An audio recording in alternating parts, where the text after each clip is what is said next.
We're going to bring in our local experts back in to talk about this recall election. Jennifer Cryer, a political science and international relations professor at USC, joins us.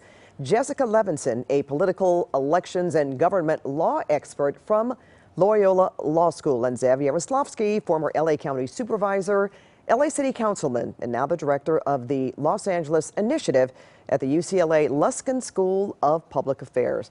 Welcome to you all. Now, in our last hour, we heard Larry Elder say that he believes there could be, quote, shenanigans in this election, and he says he's prepared to file lawsuits.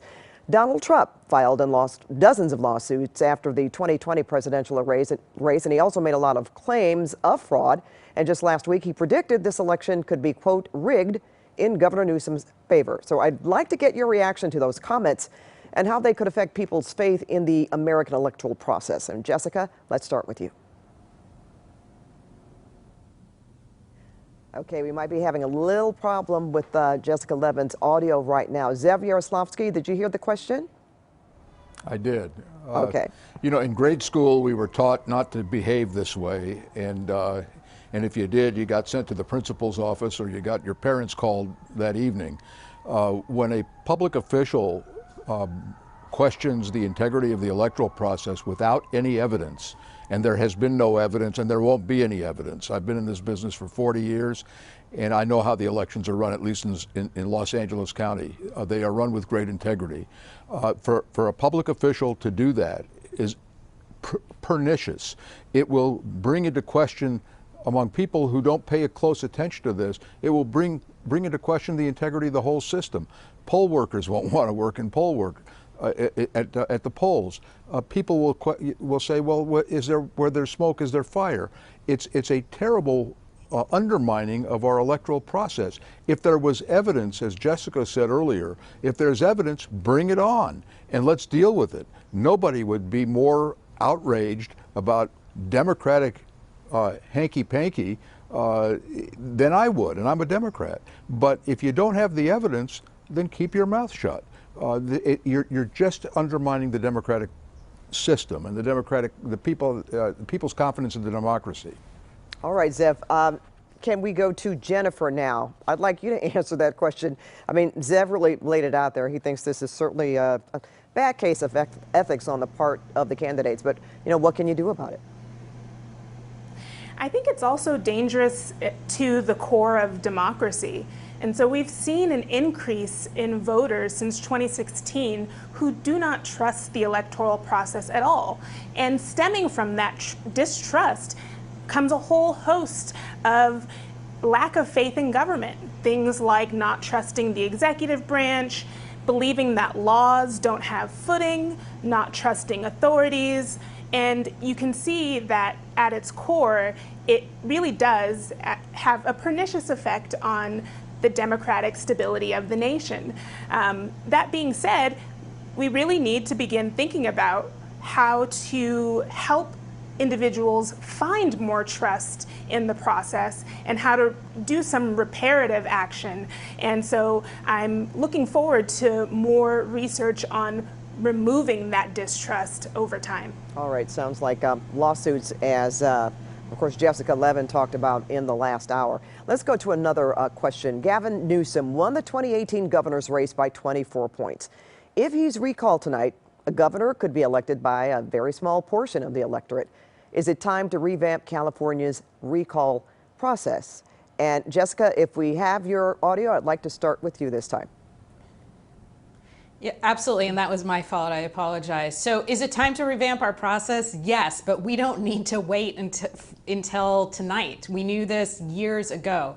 We have an incredibly generous system of direct democracy in California, and it's very easy to, for instance, change the Constitution in California, to repeal a law, and in addition to recall a candidate. Do we want to have a situation where, as you said, let's imagine we have 100 people who vote. 51 people say, yes, let's have a recall. Yes, let's recall Governor Newsom. He's then recalled, but only 7 people vote for, let's say, Larry Elder. That's not a good system of democracy. That doesn't ensure that the person who's the most popular actually wins the election and is the elected official. So is it time for us to rethink that? Yes, but, and this is always the but in California, It would require going back to the people to change the Constitution, and we would have to, by a vote of the majority of the people, say, we need to change our system of direct democracy. We have tried to do that for years. We've tried to do that for decades. If there's one thing that unites the California electorate and is really unpopular, it's anything that looks to the voters like you're trying to take their power away. So any reform would really have to be careful to look like we are in fact trying to empower people, not trying to pull back on their authority. Anytime you try and reform, for instance, voting for judicial candidates, voting for district attorney, anything that smacks of giving the people just a little less power, giving our elected officials a little more, it always fails. So is it time to reform? Yes. We don't need to wait for the results of tonight to know that. Okay, thanks, Jessica. Zev, how would that look? I mean, you do have some examples of, you could change the percentages of the signatures collected to 20%, 25%. You can also go to like, what, a two-tier or top-tier primary election. What do you think about that? Look, I don't think that the issue, the main issue is the threshold of signatures you have to get. You still have to get a couple of million signatures in California, and that isn't easy and it isn't cheap. But I do think that the main issue is what Jessica pointed out, in a very undemocratic system, that a governor could lose the recall by 1%, and a guy, Larry Elder or anybody else, who gets the plurality of the vote, just the top vote getter, but not necessarily the majority vote getter, could end up walking into the governor's office. That is just plain wrong. And there are a couple of ways to solve it. One is have a runoff. If the recall succeeds, then have a runoff between the top two candidates, as we do in almost every other election in California. The top two, if neither one of them gets a majority, run off against each other, and the one who gets the majority wins the election. That's one way to do it. Another way to do it is not to have any election to replace the governor. We have a lieutenant governor who by constitution is the second in line to the governorship should something happen to the governor. So that's another way to do it. But I think Jessica's point needs to be taken, and I got burned by it early in my career when we tried to change the city charter to have the controller removed as an elected official, not personally, but the office removed, and have a person had to be a certified public accountant to be the controller of the city. This was after the controller had written a check for over $1 million that he shouldn't have done. We lost that 75% to 25% because the people didn't want to have their power to elect the controller taken away from them. But I do think that the people would like to see somebody who's going to walk into the governor's mansion be the person with the majority of the vote, not with 20% or 22% of the vote.